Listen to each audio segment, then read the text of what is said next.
Masih Ustaz, berkaitan dengan suratul Kahfi Ustaz. Suatu hari kita ada uzur untuk membacanya, apakah boleh dikadanya pada malam Sabtu? Boleh diqadha hari? Pada malam Sabtu. Malam Sabtu? Iya. Hadisnya man qara'a surat al-kahfi yaumal jum'ah. Barang saya baca surat al-kahfi hari Jumat. Sebagian ulama mengatakan tidak dibaca malam Jumat karena riwayatnya lemah. Namun seperti Imam Syafi'i dan banyak ulama mengatakan boleh hari Jumat dan boleh juga malam Jumat. Karena dalam Islam hari dimulai dari malam. Ya. Oleh karenanya hari Jumat termasuk dalamnya malam Jumat. Namun yang lebih afdal bacanya setelah azan subuh sampai azan maghrib. Itu waktu yang paling afdal. Karena yang sebelum subuh ini ada khilaf di antara para ulama. Namun pendapat yang lebih kuat insya Allah tidak jadi masalah. Tetapi kita katakan lebih hati-hati kita baca dari antara azan subuh sampai azan maghrib hari Jumat. Adapun kalau sudah masuk malam Sabtu maka sudah bukan hari Jumat.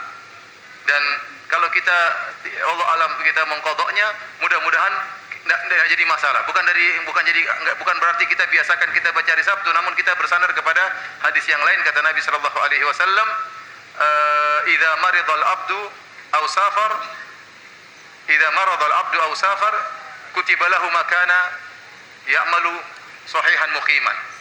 Kata Nabi sallallahu alaihi wasallam, jika seorang hamba sakit atau dia bersafar, maka dicatat bagi dia amalan yang biasa dia lakukan. Artinya seorang kalau terbiasa baca surat Al-Kahfi hari Jumat, tahu-tahu dia berhalangan, ya maka mudah-mudahan tetap tercatat bagi dia membaca surat Al-Kahfi. Kenapa? Karena kebiasaan dia baca setiap hari Jumat.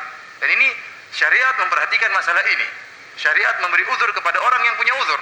Seorang yang biasanya sholat berjamaah, tahu-tahu dia sakit seminggu, tetap saja selama seminggu dicatat sebagai pahala sholat berjamaah. Orang yang biasanya baca surat Al-Kahfi hari Jumat, tahu-tahu dia punya uzur sehingga tidak bisa baca, insya Allah tetap dicatat sebagai orang yang baca surat Al-Kahfi. Kenapa? Karena itu kebiasaannya. Dan ini perhatian bagi anak-anak muda.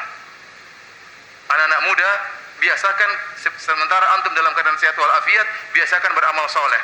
Sehingga nanti tatkala antum sudah tua, tidak mampu lagi beramal, 10 tahun tidak mau beramal sebagaimana waktu muda, insya Allah dicatat terus amalan antum sebagaimana kebiasaan antum waktu masih muda. Kenapa antum beruzur?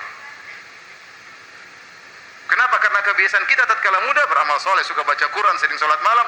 Kemudian ternyata umur kita 60 sakit-sakitan, selama 10 tahun kena sakit tidak sembuh-sembuh. Maka selama 10 tahun itu tetap dicatat kita punya amalan soleh. Ini keutamaan orang yang senantiasa beramal soleh tatkala di waktu-waktu dia mampu. Sehingga tatkala dia mendapat uzur karena sakit atau yang lainnya, amalan soleh dia tetap apa? Tetap berjalan. Allah alam bis